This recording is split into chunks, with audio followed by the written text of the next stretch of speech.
Lavender Literary Society members and guests, good evening and welcome.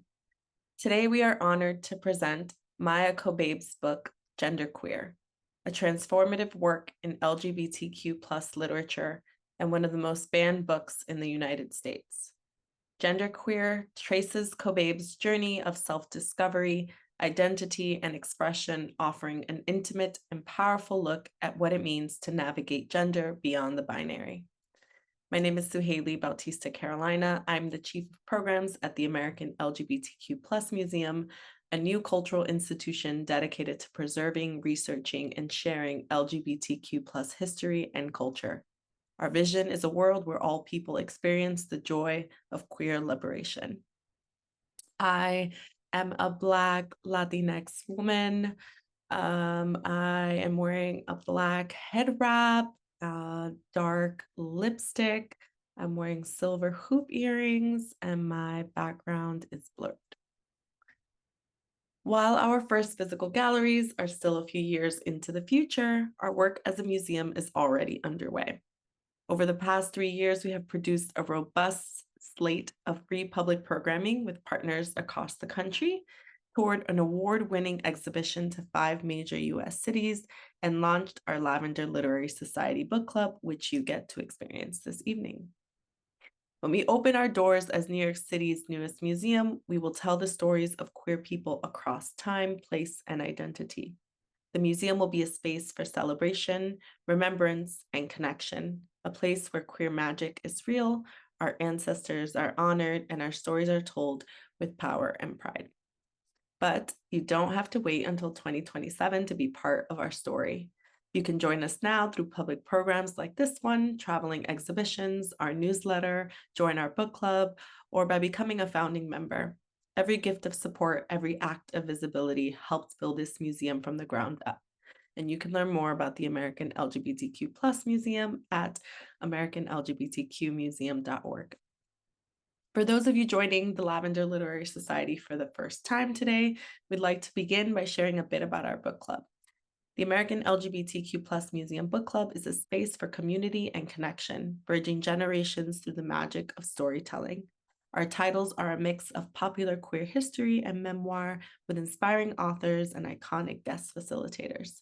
Through virtual and in-person gatherings, we aim to ignite intergenerational dialogue and foster understanding, empathy, and unity. Together, we'll traverse the landscapes of queer culture, savoring the nuances and complexities that make our stories uniquely ours. This isn't just a book club, it's a movement. Reading together becomes a powerful act and a catalyst for change, a testament to the resilience of the LGBTQ plus spirit. Participants will be a part of something extraordinary.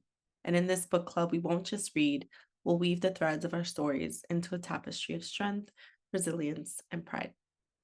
Now it is my pleasure to introduce tonight's author, Maia Kobabe. Maia Kobabe is the author and illustrator of the graphic novel Genderqueer, a Memoir, which was the most challenged book in 2021, 2022, and 2023. Maia's comics have been published in The New Yorker, The Washington Post, and anthologies including Band Together, Our Fight for Readers' Rights. Maia's second book, the nonfiction comic Breathe, Journeys to Healthy Binding, co-written by Dr. Sarah Peitzmeier, came out in 2024, and her debut middle grade graphic novel, Opting Out, co-written by Swati Lucky Srikumar, will be published in 2026. And we're so happy to welcome our host, Mey Rude.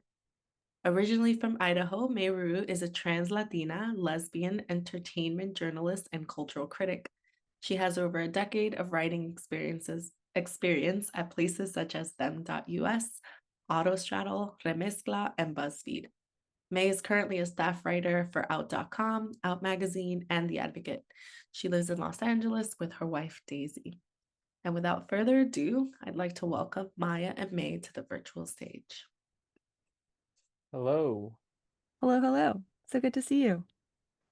I'm Mey Rude, coming to you from Los Angeles, which is land that was originally and still is inhabited and cared for by the Tongva, Tataviam, Serrano, Quiche, and Chumash peoples. I'm a fat and transgender Latina, wearing with long dark brown hair, wearing a pink button-up shirt, glasses, and a black baseball hat that says LA on it. Nice. Hello, my name is Maia Kobabe. I am a white non-binary person in my mid-30s with short brown and gray hair wearing a floral button-up, and I'm calling from the Bay Area, California, the traditional lands of the Coast Miwok and Southern Pomo people. I'm very grateful and happy to be living and working here and also speaking to you today. Terrific. So do should we start in on the questions now? Yeah, let's chat. Yeah, so you and I have known each other for a while, and I remember when this book came out back in 2019. So when Genderqueer came out, oh, sorry, Maya, do you want to open with a reading? Let's just chat. Let's chat. Okay, let's just chat. Let's just chat. So yeah, when the book came out 6 years ago, what did you think its legacy would be 5 to 10 years down the line? And how does that compare to what actually happened? Oh my gosh. It's like so wild to think back to that time because yeah, Gender Here came out in May of 2019. No one had ever heard of COVID at that point. I had almost never used Zoom before. It was just like a completely different era. It was also before the current wave of book bans that have really been hitting the United States. Mhm. So when this book first came out, I mean, my hopes were that people would read it, that people would enjoy it, specifically that trans and non-binary, it would find trans and non-binary readers, and that, I was aspirational that it might become kind of like used in classrooms and in education, which is Mhm. part of why I really wanted the book to have page numbers to help facilitate like classroom discussions and book group discussions. But I definitely wasn't expecting like wild breakout success. I was an unknown debut author. It was coming out from a relatively small publisher, and no one really knew who I was at that point. And, I was also aware that queer and trans work can receive pushback, but I didn't expect it to either blow up, neither positively or negatively, I would say. I just was like hopeful that people would read it and enjoy it. And I kind of didn't really have dreams beyond that, if that makes sense.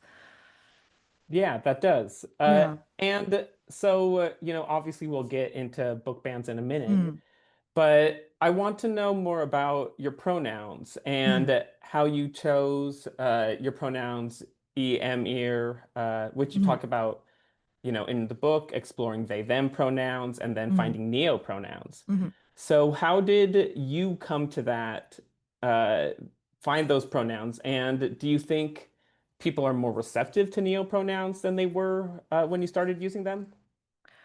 To your last question, I do think yes, but also I'm aware that I live in such like a weird little queer bubble of the Bay that like I'm not sure what my perception is of a valid balance of reality, especially across the whole United States. But yeah, so if you've read Genderqueer, you know that a specific older trans friend, mentor, and artist, Jana B, introduced me to the pronouns that I use today, EMR, specific pronouns.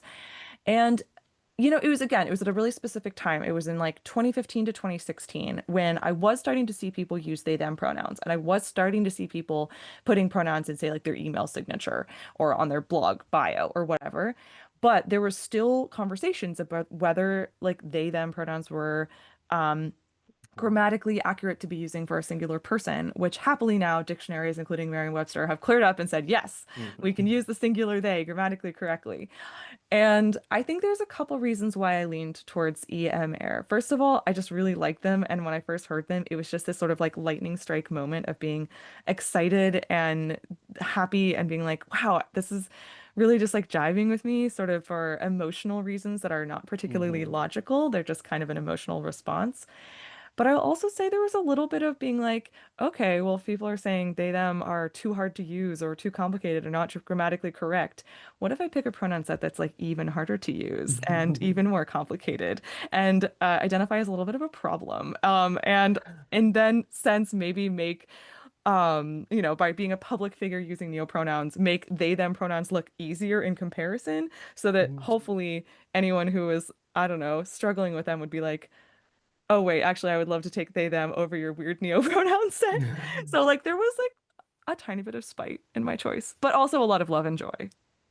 Both. Yeah, I love that. Yes. And so speaking of, one of the things that comes up a lot in throughout the book, throughout, when you were young, to your teen years, to your adult years, is struggling when and how to come out and also Hmm. find the words to describe your experiences. Um, Yeah. and so when you mention this, that you like to add in that element of, being a problem and spite, how do you balance that feeling with the fears that you talk about to be understood and to be heard and seen when you come out? Yeah, it's such I feel like when and how to come out happily, it's not a question that dominates my life as it did through much of my 20s. But it was a big question. And there was a lot of times, you're setting into a new setting, classroom, job, friendship, whatever it is. And you're like, yeah, when do I introduce this? And I think especially when I was in the period of transitioning pronouns and being more comfortable being out as a trans person, there was a lot of times where I was just like, I don't know when I say this. Um, and I also feel like I a lot of the journey of my life has been like searching for the language to express myself, right? I don't particularly relate to a trans narrative of like before and after transition because I feel like I have been and have experienced being a non-binary person my entire life. The before and after is like before and after I had the language to describe that. So there was the before when I didn't know the word non-binary, when I didn't know non-binary pronouns were an option, before I had seen other trans people in person or in the media. And then there is after I started to like meet people, after I started to see representation, after I had read some other great trans books and just like gained some like self-knowledge, you know? Um, and I feel like these days I am like an out trans person in my career. But before that was the case, there was really that internal struggle with like almost every time I was stepping into like a new social setting and being like, do I just spit it out immediately or do I like wait a little bit until I know people and like test the waters? And it was kind of a different, it was like it was case by case, you know? Yeah. And so, like you mentioned, your book has unfortunately become something of a poster child for the book banning movement that the right has been just heavily hitting these last several years, Hmm. banning in public schools, banning books in libraries. How does it feel to have, your book, which is it feels so personal and intimate and just like touching how much you open up. How does it feel to have this thing where you put your heart and soul into it be used as sort of the symbol for books that should be banned in America? It's obviously really frustrating. Um, It's tough. I've had to do a lot of thinking and journaling and talking to people to remind myself that in many ways, I think my book being challenged is almost not about me. I mean, it is and it's not. I think that my book, through a sort of a series of almost unfortunate events, just ended up being like perfectly placed to become the poster child of this like book ban moment. And I think some of those reasons include the fact that it is a comic rather than a prose book, the fact that it has a really blatant title, the two words, gender and queer, that are the keyword search that the book banners are using. Mm, I think also the fact that it did come out like right before the pandemic. So it was already sort of in libraries and in some classrooms and on some syllabi before sort of 2020 to mm, 2021. It also won a couple awards from the American Library Association conference, including an Alex Award, which is for books with sort of crossover appeal to teens and adults, and then a Stonewall Award, which is for queer books. And I think honestly, when your book wins awards, it's a great thing because it means it's being recognized and it puts it on lists. But again, then it's on lists. So then it's like easier to find. And if you look back over, especially the ALA's list of the books that have been most in the top 10 most ALA challenged books, a ton of them are winners of either the Alex Award or the Stonewall Award or both. And it does mean that A, those books are excellent, but it also means like B, those books have just like reached a certain level of like cultural saturation. Um, so yeah, I mean, especially in the first wave of book bans, there were literally people speaking at school board meetings or library board meetings saying this, they would say, I haven't read this book. but I think it should be challenged. And I was like, okay, if they're freely and openly admitting that they have not read it, then it's not actually about my book or the content of my book. Mm-hmm. It's about just a wholehearted attempt to censor like all any type of diverse voice, but especially trans people, people of color, trans people of color, and then people in even more sort of intersections of marginalized identities, such as immigrants, people with disabilities, Mm-hmm. and then people speaking about the history of race and racism in America, sex ed, abortion, and any kind of topics around sort of like family planning, Planned Parenthood, sexual health. Mm-hmm. These are like, there's just all of these hot button topics. And because my book, trans author, comic, blatant title, award winner, and also includes a few like brief scenes of sex, sexuality, nudity, and like a sexual health scene, like going to a pap smear exam. It just sort of hit on all of these different levels of what conservatives are trying to erase from our culture at this time. And I had to keep reminding myself, like, this is not a judgment on the quality of my work. This is Mm-hmm. not a judgment on me as a person. This is coming from people who haven't read my book. I think maybe just don't read books, period. And are trying to, build a fascist nation here that controls the flow of all information, especially from diverse voices. Yeah. I wonder, is there ever like a sense of pride that, your book is because as much as it's being attacked by the right, people on the left and queer people and trans people who need this book, and also people who, like you said, need access to healthcare, and Mhm. so many people Mhm. are afraid to go to doctors to get pap smears and things like that. So, do you ever feel a sense of pride that you do get to be this symbol of the resistance in some ways? I will say, um, genderqueer making it onto some of like the most challenged book lists, it does put me in very good company. I'm up Mm. there with like George M. Johnson, whose wonderful book, Mm. All Boys Aren't Blue, is now the number one most challenged. It took the top spot and bumped genderqueer down to number two for 2025, 2024. We're up there with, books by David Levithan and Raina Telgemeier and Alex Gino and Toni Morrison and just a lot of really excellent books have been challenged in this country. So Mhm. at least I can say I'm in good company. But even if I have and like seen some, and I have like some personal like sort of career growth because of the publicity, I've spoken on NPR, I've been interviewed in, Mhm. many major newspapers, which probably wouldn't have happened had the challenges not hit me.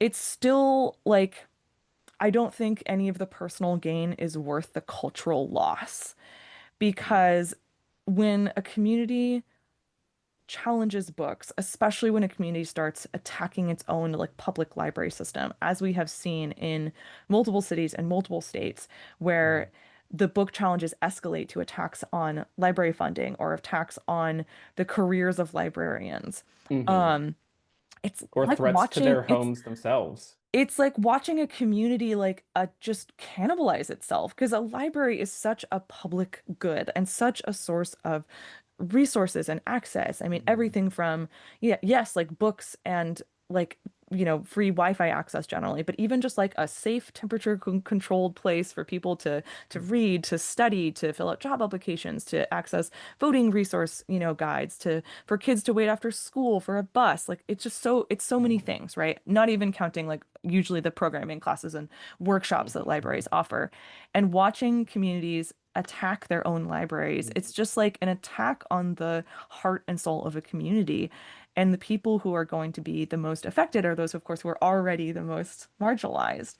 And so I don't know if I could trade away the media attention in turn for a society that was not attempting to currently like erase public libraries and public education. I mean, I would swap in an instant. So I don't know. It's hard. It's a hard thing to even really have any pride about because it's just such a symptom Mhm. of what is like the worst of what's happening in this country right now. Yeah. But at least, yeah. I mean, it's put me on panels with some cool people. I'll give it that. Excellent. And yeah, I mean, speaking about how disturbing and extreme these attacks get. Some of the attacks, call genderqueer child pornography or call Hmm. you a predator and a groomer. Hmm. How does it feel and how do you stay sane when, on a national spotlight, you and your story and your experiences have been made into this boogeyman to scare parents and politicians? Yeah, I mean, it's definitely tough. And I think especially right at the beginning when I was getting a lot of just like really nasty Instagram DMs from Hmm. total strangers, yeah, using these really inflammatory and unkind language. Um, I was very glad I already had a good relationship with a therapist, so I could talk it out with a professional. Definitely learn how to block, delete, and move on with your day. Hmm. You don't need to engage with anyone who is coming from such a hostile perspective, who clearly has no interest in engaging with your work. So yeah, just liberal use of the block button on every social media platform.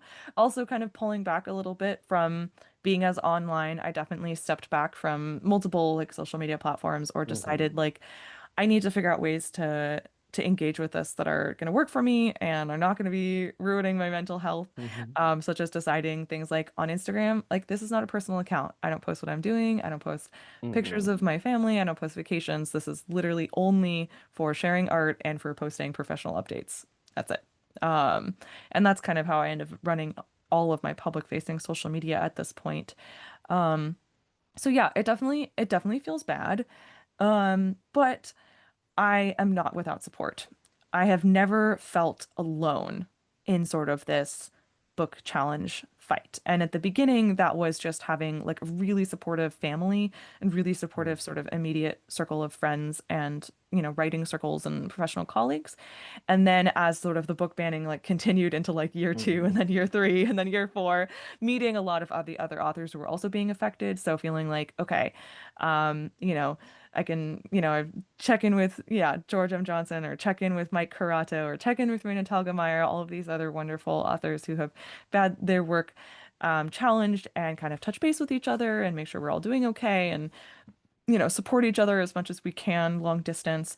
And then more recently, a group of authors started the volunteer organization Authors Against Book Bans. You've Hmm. hopefully already heard about this. Okay.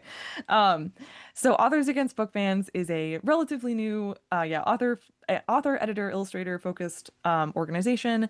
And in about 2 years, it has gained over 5,000 members, which is very exciting. Wow. And I kind of got in almost immediately because they invited the most challenged authors to jump in right away. And I've been very active, especially in kind of awareness raising and recruitment, in part because I do live in California and there are book challenges in California, but California is not the most hotbed state of book Mhm. challenges in the US, right? It's happening more elsewhere.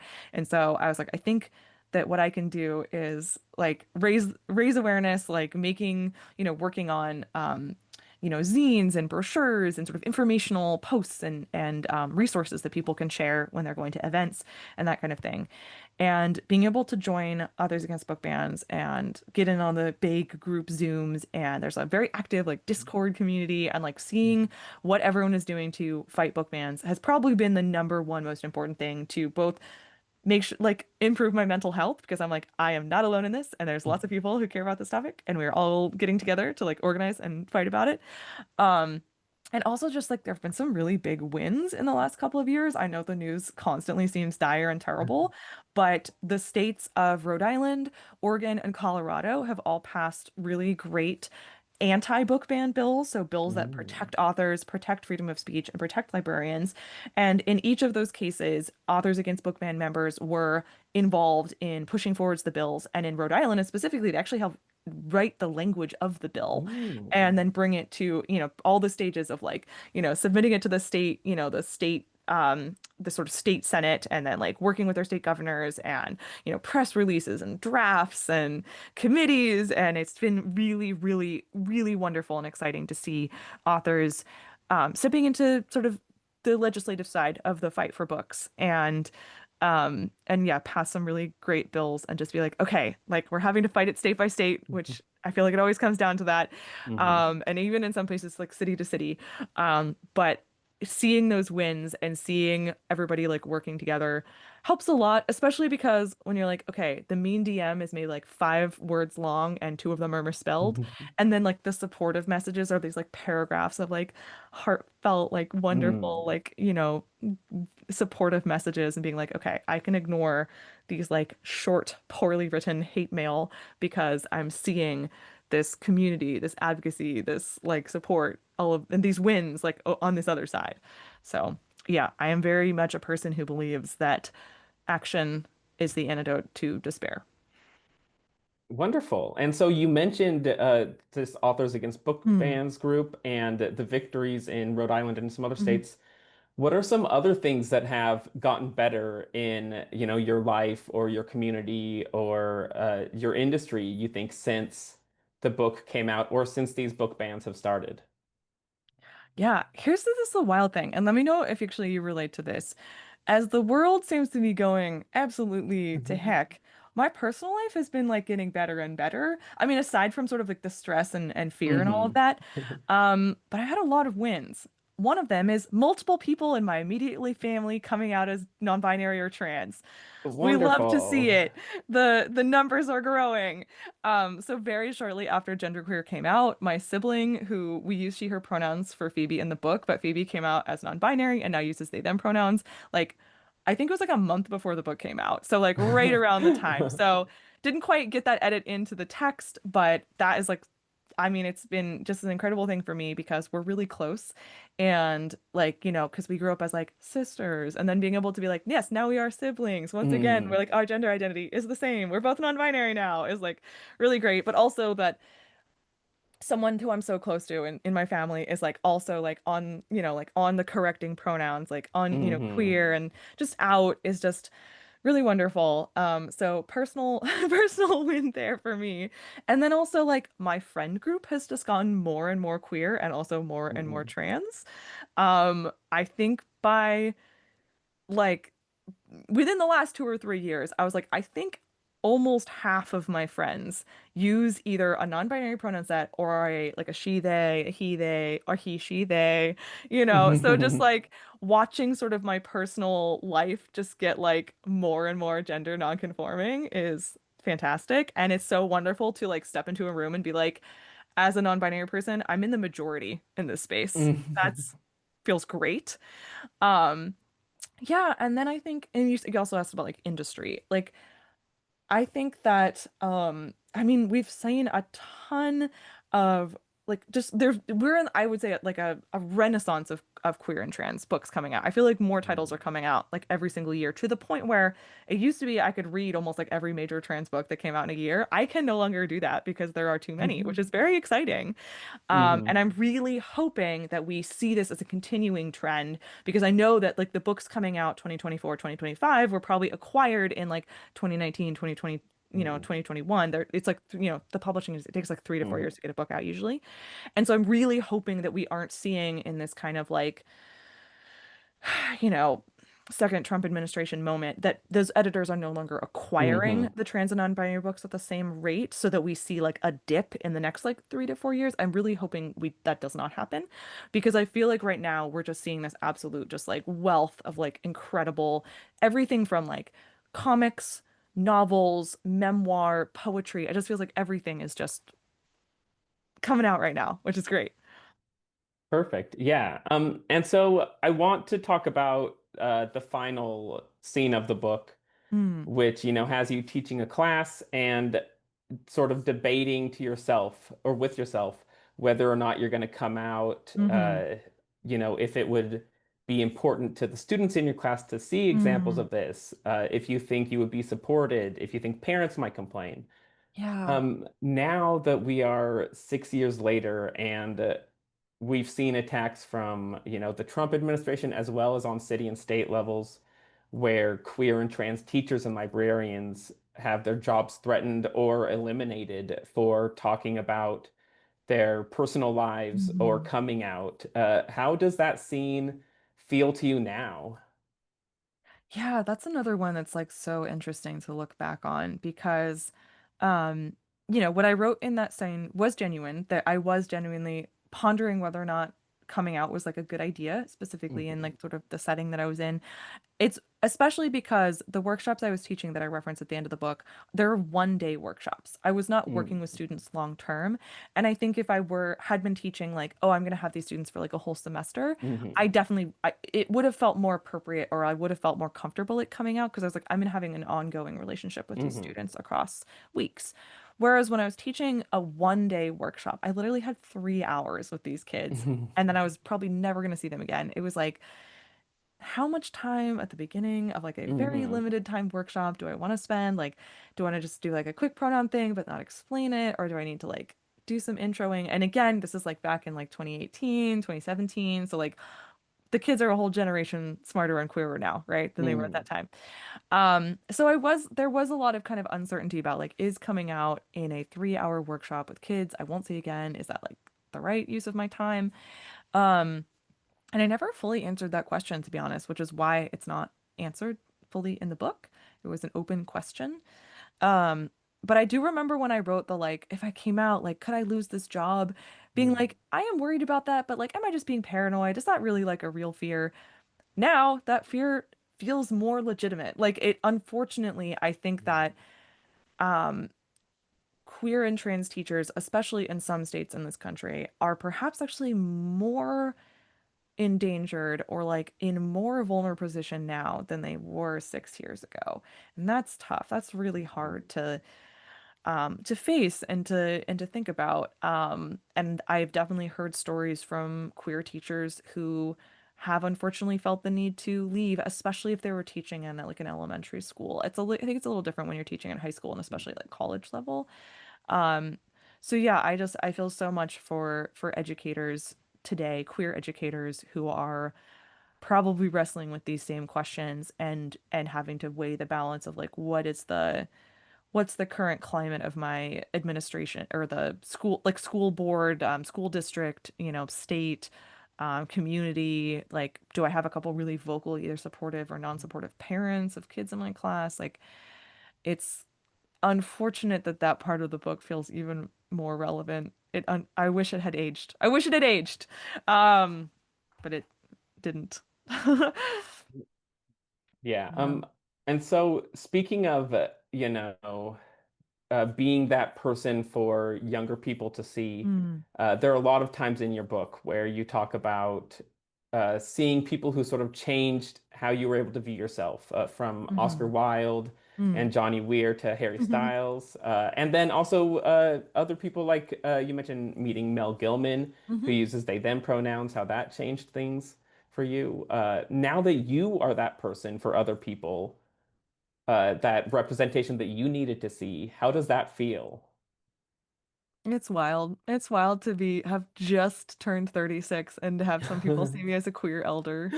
I don't, are you still in your 30s? I turned 39 in a couple weeks.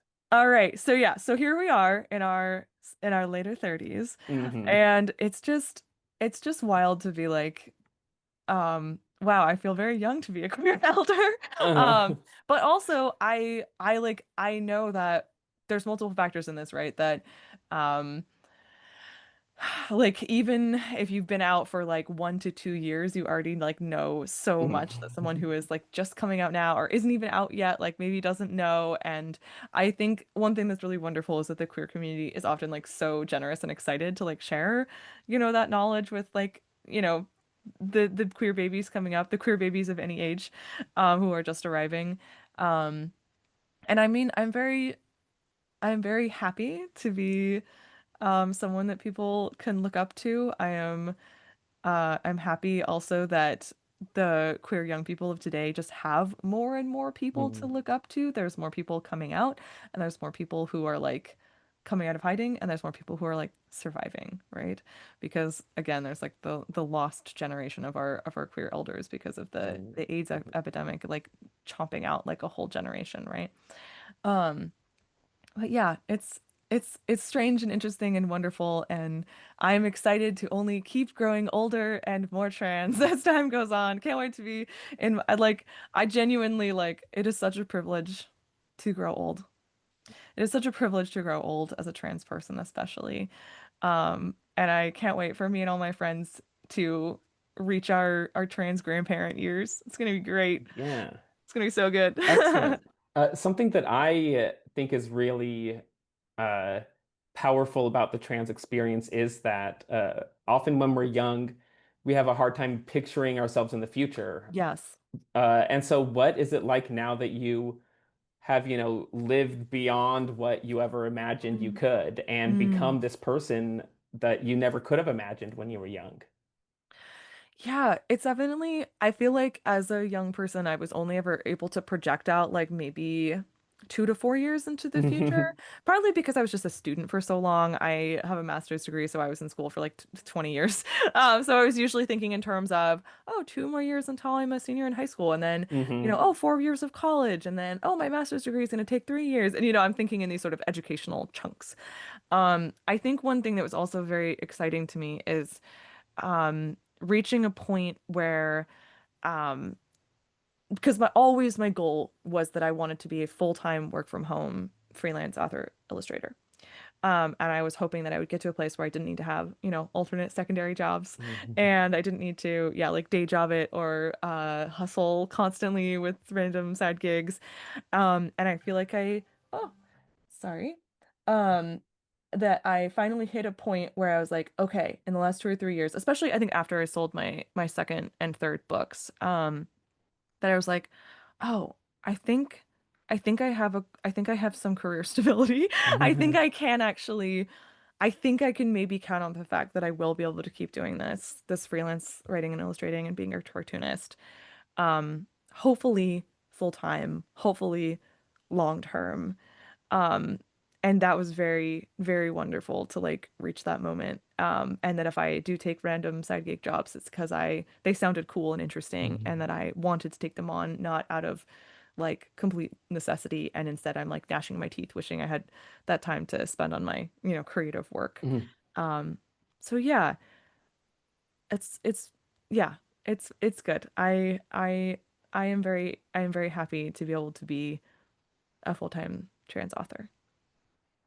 Amazing. Hmm. And so, like we talked about, you are becoming this the representation you needed, and Mm. there are so many. I was going to say young people, but people of all ages who Yeah. learn about, being non-binary or learn about pronouns or just learn about themselves through Hmm. reading your work. Do you have any stories or memories of people who have told you that the book has a lot to them, or that the book has, changed their life in some way? Yes. Yeah, I've had a lot of really wonderful like reader response. Um, I think some of my absolute favorite are people who have said, I shared this book with my parents and they are now making a better effort to like use my Mm. pronouns. And that is just like so good to hear. In part because like, I wrote genderqueer in huge part as a letter to my own parents. And I was Mhm. really writing it because I wanted to connect with and explain myself to and be understood by people in my own family. And my parents are very loving, very liberal, very Mhm. accepting, but they had not thought about gender before I started talking Mhm. about it all the time. Um, and so when I was coming out, a lot of their responses were, we love you and we accept you, but also we have no idea what you're talking about. And so I felt like the book in many ways is this like book length letter to my own parents and saying like, this is why non-binary pronouns are important to me. This is what I'm talking about when I'm talking about gender. Mhm. And this is kind of where I'm coming from. And so hearing that other people were able to share the book with their parents and also kind of get across that divide of understanding. And then now their parents are like, okay, I get it. Like, I get why this is important. I get that the asking for pronouns is just like the tip of the iceberg, right? That shows above the ocean. And below it are all of these gender thoughts and feelings that probably go back down to your whole life. Mhm. And so, yeah, that's really wonderful. And then just having people say that reading the book made them feel less alone, or reading the book, that it's like the first book they've ever like really like related to the main character. slightly more humorous is that some people have read the book and said, your life was like so similar to my life. It almost feels like you were writing like my diary. And this Hmm. goes down to people saying, like, I'm also in my 30s. I'm also a white non-binary person. I also grew up in Northern California. I also went to Waldorf schools. And in one memorable case, my name is also Maya. And I was just like, no one is unique in this world. I thought I had lived my own life, but it turns out there's multiple people who've lived my life, and of course then you get down and there's other differences, but like Mm, it was just wild to, especially when you grow up gender questioning and you don't have a lot of space to definitely. like share that with people around you and you feel very alone and kind of like a little weirdo. And then later in life, open up about it and then people are like, "Oh, me too." Like me Mm. too down to everything. And then you're like, "Cool, I'm not alone." Yeah, that's a good feeling. I love that. I love that so much. I'd really like to know, you talked about how the book is, in a lot of ways, a letter to your parents. Mm, Can you talk about, their reaction to it and what were, the discussions around mm. your identity and gender like after they read the book? Yeah. Um, Great question. So the earliest draft of Genderqueer was actually this series of small black and white diary comics. I think we already knew each other at this point that I shared on Instagram back in like Hmm. 2016, 2017. Yeah. Yeah. So when I was writing those, I actually wasn't thinking this is the early draft of a book. I was just thinking these comics are a tool to come out to my family. And so that was the first draft that my parents saw was actually this sort of early black and white sort of series of strips. And I remember my mom said, she sat down and she read them and she said, I had no idea you'd been thinking about this for so long. Mm, And I was like, yes, I've been thinking about it for decades. And so just sort of be giving her that window into my own experience of, yeah, this isn't new. This isn't just yesterday. It's just, I only just got to the point where again, that I have the language to explain it or like the confidence to mm, explain it. So I think that was like a real moment for specifically my mom, probably my dad too, but my mom was the one who was like, wow, this really goes far back. mm, Um, and yeah, I think both my parents, they found it, a little confusing, but also like interesting. And like they genuinely want to know who I am and they care about mhm, who I am. And even though they haven't been perfect at using my neo-pronouns, they are very proud of me. And I see them out there in their communities, like telling everybody, like, oh, my kid wrote this book and like, recommending it to their friends and their colleagues. And then like um having funny experiences where we have a relatively unique last name. mhm, And I still also live in the town that I grew up in. So people coming up to my mom or my dad and being like, "Hey, so I saw this book by like Maia Ko, are you related to that?" And then being like, "Yeah, that's my kid." And like these moments of like being sort of like recognized as the parent of Maia Kobabe somewhere in the community. And I think they get a kick out of that. So overall, very positive. And again, like the reason that I sat down and was like, I have to write about this is because I had been just struggling so much to sort of come out and have mhm, that conversation verbally. Um, and I think part of that's like I feel more eloquent when I'm writing than when I'm speaking. mm. And I was like, if I can't get it across in the conversation, I need to sit down and I need to write about it.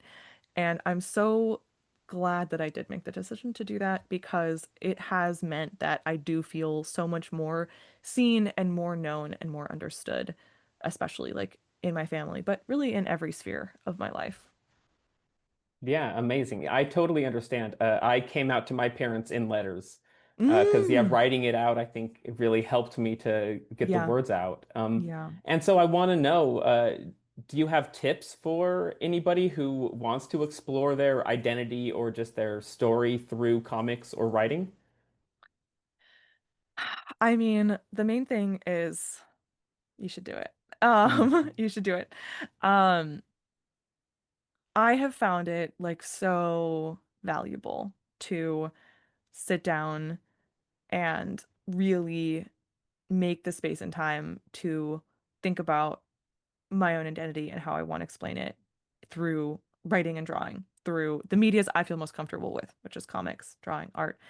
And I think um, it's so worth it to take the time to do that. And I think it can be kind of scary. I think some people can feel hesitant and like they don't want to go there. They don't want to self-examine so deeply. They're Mhm.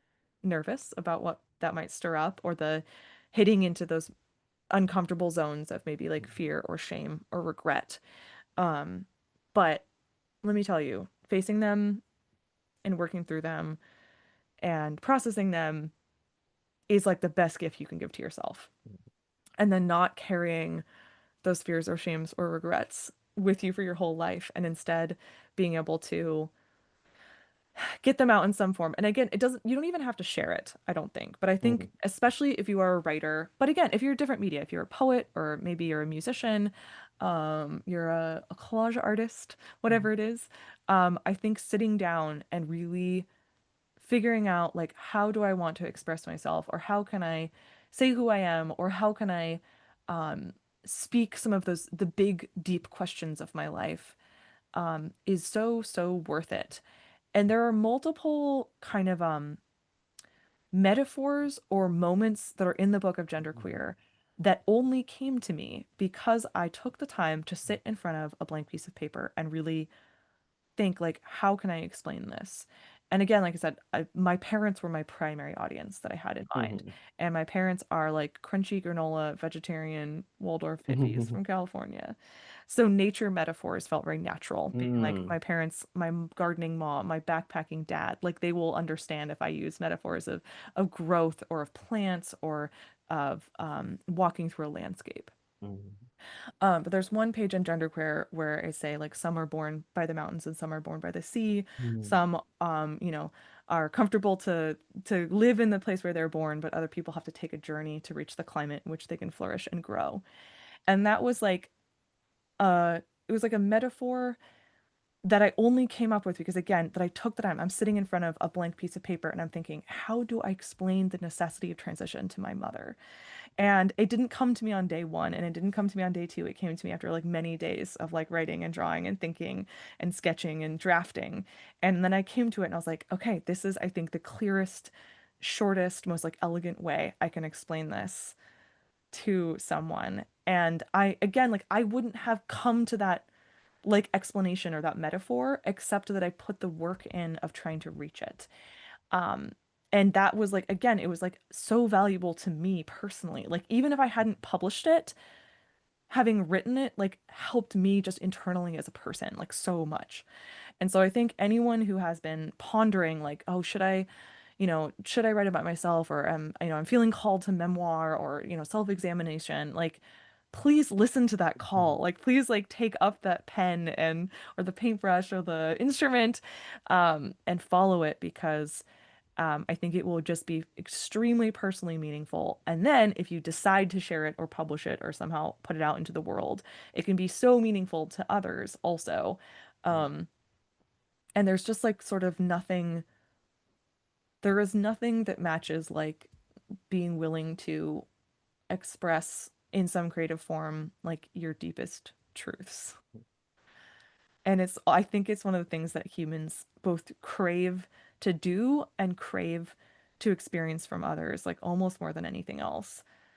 Because so much of us is just out here being like, this is what it's like it to be human for me in this Mhm. beautiful and broken world. Like, what is it like for you to be human in this beautiful and broken world? And wanting to see those like those mirrors and those ripples and those doorways and those like resonances with the people around us. Beautiful, beautiful. And so, on this same thread, what are some of the queer and trans comics or memoirs that really Mm. speak to you or inspire you or open those doorways for you? Yes, again, we're in such a renaissance. There are so many good Hmm. ones. I'll start with a couple comics. This is a classic, so hopefully everyone's already read it, but Phone Home by Alison Bechdel came out when I was in undergrad. And at that time, I had never read a book like that before. I'd never read I don't think I don't think I'd read a queer graphic memoir at that point. I'd read a couple of non-queer books, like I think I'd already read like Mouse by Art Hmm. Spiegelman, and found it very powerful. But reading like a queer person's story, especially this very coming of age, it's also very much about parent, child, and family relationships. And the fact that Bechtel explored so much of her own experience through journaling and through like reading. And that was like, I also was such a journaler and like a reader, and like also probably someone who tried to like intellectualize my way out of feelings before coming back around to being like, "Ah, I gotta feel my feelings. Shit." Um, so like that one really spoke to me. I'd also like to shout out a newer book, Homebody by Theo Parrish. It actually has come out after Genderqueer came out, so it didn't influence me like while I was writing it, but Mhm. it is a wonderful like coming of age non-binary story, and also it's appropriate for slightly younger readers than Genderqueer Mm. because it doesn't get into the sort of dating sex life stuff. So now when people ask me, they're like, "Oh, I'd love to give genderqueer to, a kid in my life, but this kid is like 8 or 10." I'm like, Mhm. perfect. Here's Homebody by Theo Parrish. It's kind of like genderqueer for the younger set. So it's great to be able to recommend that to people. And then in the more like prose memoir, I really love Kai Chang Tom's work, especially Mm. I Hope We Choose Love, which is sort of a collection of like essays and poems and different thoughts, and from a trans female writer who, One of my favorite oh my writers. God, she's just like, she's so She's good perfect. and Yeah. so like smart and thoughtful and like very like just so kind and like such a deep wall of like empathy Yes. in her writing, including for people who have been pretty terrible to her are still like examined in their whole humanity. She's also written she has another one, Fierce Femmes and Notorious Liars, which is sort of like a Hmm. fictionalized memoir, which I also really love. But I think especially I Hope We Choose Love, there's a piece in there called A School for Storytellers, which is talks about like what happens if you are a marginalized person who kind of publishes a story that really resonates with people that maybe to for an audience that perhaps hasn't seen themselves well represented before, and how readers can then um, reach out to you hoping for something that's like a proxy between like a parent figure, a therapist, and like a new best friend. And I found that very meaningful. And then of course some poetry I wanted to mention, the collections Femme in Public by Alok Vaid-Menon and Pansy by Andrea Gibson, both of which I think I read either right before I was starting to work on genderqueer or like during the time of when I was writing it. And again, just seeing non-binary people older than me, but not that much, like just one little half generation or just one generation older than me, like writing again, like sort of processing their gender nonconformity and their creativity in the public sphere, like so meaningful. Yeah, and then there's of course tons of other like there's tons of great like fiction as well. And um I'll just maybe mention like one fiction comic I really love is a book called The Chromatic Fantasy by H.A., which was published by Silver Sprocket, which is one of the most beautiful and weird and delightful like trans books I've read in a while.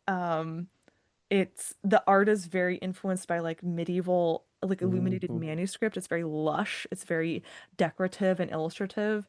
And it's about a trans man who, at the beginning of the story, is like in a nunnery, and a devil is basically like, if you accept me into your soul, I will help you live as a man. And the trans guy's like, great, yeah, let's do it. And then it's him like living this life of sort of like adventure and debauchery and like in this sort of like anachronistic medieval world. And it's just like, it's weird, it's beautiful, it's strange, it's sexy.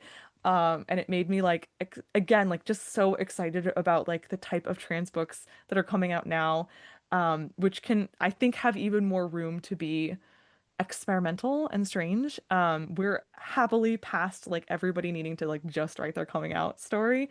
I mean, but even though I was like, not to no shade on coming out stories, I also love them. But like now people, they're like, that's not what I want to write. I want to write a weird gothic fairy tale about trans men. And then you're like, yeah, let's do it. So yeah, we're in such a good time for trans books. Were there any that you wanted to shout out actually, by the way, including maybe by friends? I know Oh. I just put you on the spot. It's your Yeah, own that's a great question. well, I'm Raquel Willis's book that Mm. was in this same Oh yeah, in the library Lavender. series. Yeah. Raquel Willis is an all-time favorite of mine. And then also I go back to Janet Mock's book, Redefining Mm. Realness. Yeah. That was such an Hmm. important book for me. It came out maybe a year or two after I had come out, Okay. and when I was finding community, and it just really uh, made me appreciate the community that I could find, Yeah. and made me Yeah. believe that I could find other people like me, and people who loved me, and people who encouraged me to be myself. So yeah, Yeah. those are some of the two of the ones that really stand out to me. Yeah. Those are real good ones as well. Yeah, there's so many.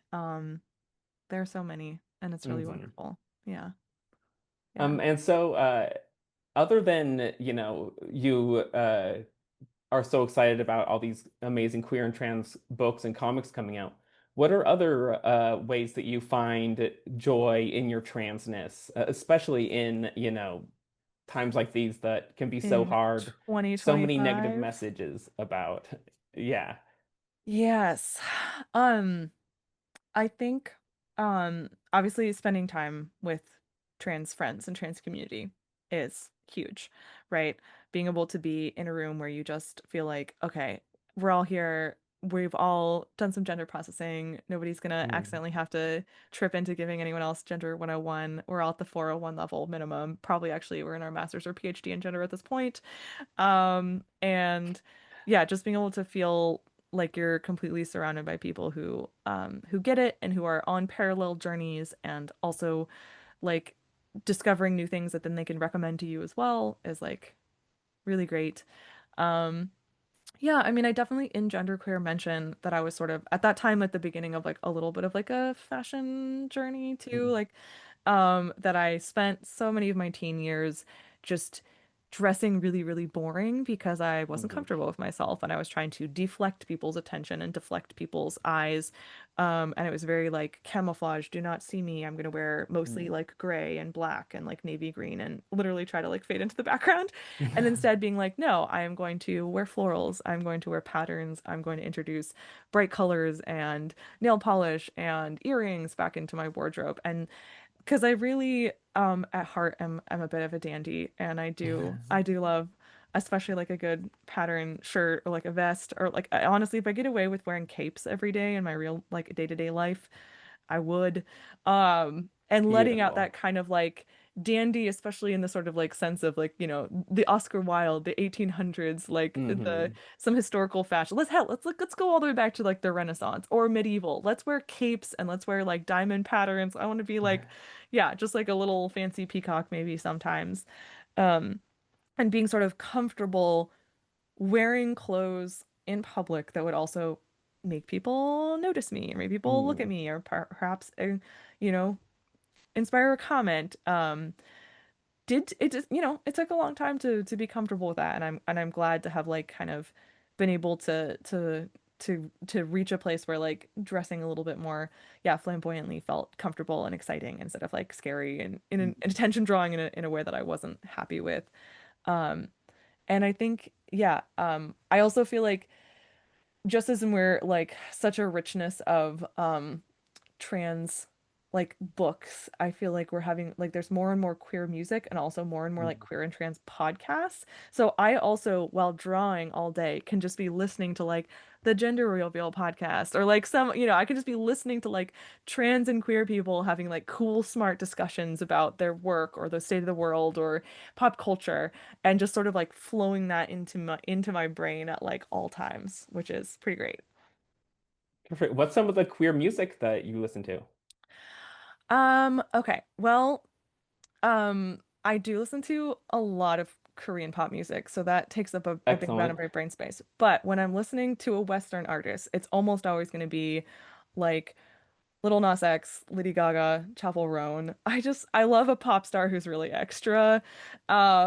And I feel like I love someone who again like leans heavy into costumes and Mm. looks and intricate like yeah like stage performances so that's exciting there aren't very many out uh Korean K-pop artists, Hmm. but there's a very new group called X Love that has been Hmm. really pushing and exploring a sort of gender fluid, gender neutral presentation. And several of the members seem to be really comfortable using any pronoun when speaking to English fans. I don't know if that is the case also when they're speaking to Korean fans in Korean. Hmm. But they really seem to be pushing and kind of like, yeah, a very theatrical kind of stage costumey gender fluidity that I'm really Mm. digging these days. Yeah. Excellent. I love that. Yeah. And so one of the things that you mentioned, oh, sorry, that just went straight out of my mind, what I was saying. Uh, oh man. But anyway, so a different question. Mm, One of the things that we talked about earlier was your sibling, mm, Phoebe, coming out, mm, and how that has really grown your relationship. That, you said you mm, used to be sisters, now you get to be siblings together. mm. What do you plan on collaborating more? Maybe you could tell their story in a comic book. Okay, it's so interesting and timely that you ask this because first of all, yeah, so Phoebe did do all of the colors of genderqueer, so that was a big Uh-huh, yes. collaboration. And then one of the two books I have coming out next year, Opting Out, which is my middle grade debut, Mhm. Phoebe also stepped in and did a lot of the colors on this book as well. So we've now collaborated on like two books. Um, but I also like have told Phoebe multiple times, like, at any point, if you want to write like your memoir or the story of our childhood from your point of view, or they are now they're poly, they have multiple relationships, they're Mm. living their whole own, queer LA polycule life. I'm like, you want to write your story, like I am more than ready to step in and be like your sort of like the way that they were sort of a colorist and support team for me. I'm like, I Hmm. will be the colorist and the support team for you. Like you just let me know. I am at the drop of a hat, I am ready. And they haven't yet taken me up on that. So we'll see. I don't know if like a Phoebe written memoir is in the future, but it was an absolute delight to be able to work with them twice now on book length projects. And also, so the Opting Out, the one that Phoebe helped color this Hmm. summer, was also I co-wrote it with someone who's very close friends with both of us. So Lucky Srikumar, my co-author on that one, was actually Phoebe's roommate in undergrad. So they Oh, met in amazing. college, and then Phoebe introduced the two of us. And I also think that Lucky is maybe interested in writing a memoir. And I do think it's not impossible that both Phoebe and I will appear in that as characters, and then that either Phoebe or I will also again be the colorist or like support team for that book. So this is one of the joys of having a lot of creative friends and especially like friends interested in memoir and like people like yeah appearing in each other's stories or like being able to sort of like support each other's, big projects. I know you are friends with a lot of cartoonists, so I'm sure you Hmm. have also seen your friends appearing in each other's like diary comics and you know Absolutely, yeah. absolutely. Can you Yeah. can you tell me more about opting out and your Yeah. any other upcoming projects you have? Yes, of course. So Opting Out is due out from Scholastic Graphics in May of 2026. So in about 6 months. It's already available for pre-order. You can find that like if you just look on my whatever websites and stuff. It's my fiction debut because my first two books are actually both nonfiction. And it was very interestingly different challenge to write like a fictional book after having done a lot of nonfiction and sort of more journalist and memoir work for many years. I'm very excited about it. Is of course about a gender questioning young person who, Sachi, who at the beginning of the story is 11 and then turns like 12. Over the course of the book and also like starts their period and that's that bit, junior high years where Mm. there's like the first sort of like sex ed at school and coming of age and like some of the friends at school are starting to be interested in like dating and our main character who is like wants to be a writer and is like a little bit more nerdy and shy and is like I don't understand why everyone is into this and like I'm not ready for all of these changes and it's really like wrestling with the crucible of puberty. um Mhm. so of course, I'd say it has a lot of the same themes as genderqueer, but again, it's fiction and it's for like a younger reader set. And then the other thing I'm releasing next year is actually we're releasing a third edition of Genderqueer. There's already been Wow. the soft cover that came out in 2019, and then we released a hardcover that had some bonus material and a new forward and afterword in I think it was 2023, I want to say. So for in 2026, just around the 7-year anniversary of the book, we're releasing a annotated edition. It's going to be square. It has a new cover, and around 20 people, including myself, contributed like just annotations, notes, thoughts, Mm, comments, sometimes response comics. And the people who contributed included people who appear in the book as characters. So Phoebe mm, is one. My very good friend, Ashley Guillory, who I met in grad school and who appears as a character.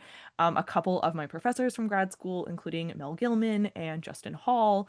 And then other sort of comics scholars, including Matt Sillity, Awan Mance, who else am I forgetting? Sandra Cox. These are all people who are college professors, mm, and then some other queer and trans authors. So, Hal Shreve, who just came out with a book called Fawn's Blood, a trans vampire YA novel. ooh, Um, Alex L. Coombs, who just came out with a comic book that's about trans history. I think it's just called Trans History. mm, Um, from ancient times until I'm forgetting the subtitle. Anyway, it's really good. And then Eli Ehrlich, who also just came out with a book called Before mm. Gender. So a bunch of people who have written about gender, people who are mostly trans and non-binary and queer. And I'm very excited because everybody was so generous and so thoughtful with their comments. And I really hope that even people who already own a copy of the book might be interested in this one. I think it'll be especially interesting to people who are studying the book, teachers or Mhm. students, anyone who's studying it sort of at the college level. There's a lot of new and extra sort of material in there. And that's also due out in May. So May's my month. I'm a Taurus. Buy my book. It'll be a great birthday present for me.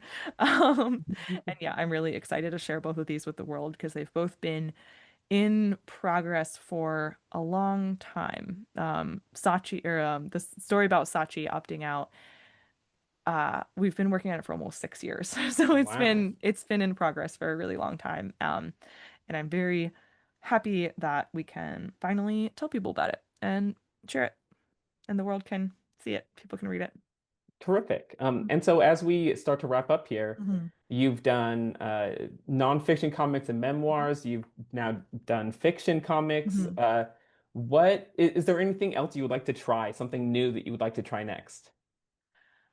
So many things. I mean, I want to spend my whole life writing books. I think it's very likely that I will write another memoir, kind of a follow-up to Genderqueer sometime in the next, I don't know, couple of years. Genderqueer came out the month I turned 30, and I did at that time joke that I would release the follow-up when I turned 40. So that's only like 4 years out now. So Mhm. we gotta get working if that's gonna Yeah, happen. getting close. I also, though, would love to write more fiction as well. I'm a big reader of sci-fi and fantasy. Mhm. And I would love to at some point release like a sci-fi or fantasy, either graphic novel or prose novel. Partly just because those I feel like the genres that like really just fed my imagination when I was a child, and just imaginative worlds, other worlds, space travel, magic, all of this was like where I wanted to exist as a kiddo. And I also just would love to so I'd love to release something in one of those genres, and sort of as I don't know, even like just to be part of the legacy of like sci-fi and fantasy writing, and also so then I can hopefully like meet some of the sci-fi fantasy writers that I really love, be like, hello, I am a colleague. Um, but they aren't started yet. That's just daydreams for the future. Yeah. Perfect. Well, thank you so much, Maya, for talking to me and for talking to all of us about Mhm. your experiences and your book, Genderqueer. It's really so wonderful, knowing you for this long and seeing, even like you said, after, with all of the tough things going on in the world and all the tough Yeah. things aimed at you specifically, you Mhm. really are thriving and more yourself, Mhm. than I've ever seen you before. Oh Uh, gosh. Thank you so much. I'm going to pass it back to Sue now. Thank you. Yeah. Thank you so much for moderating. Thank you both so much. Thanks, Maya. Thanks, May. It was so beautiful to hear your conversation, to learn a little bit more about genderqueer and to understand that sometimes book banning adds fuel to the fire. So I'll be circling back for that really generous book list that both of you shared with our audiences. We do publish an annual summer reading list, and I think some of the titles that you shared will be good for that list. Thanks to everyone for joining us for this evening's edition of Lavender Literary Society Book Club. If you haven't yet, please order your copy of Genderqueer from our partners at Rep Club in LA. If you use the code Lavender10 at checkout, you get 10% off of that book. But please support these authors that are making real queer magic in the world. And I want to again thank you to Maia and Mey, and have a good evening. We look forward to welcoming you at upcoming programs at the American LGBTQ+ Museum. Good night.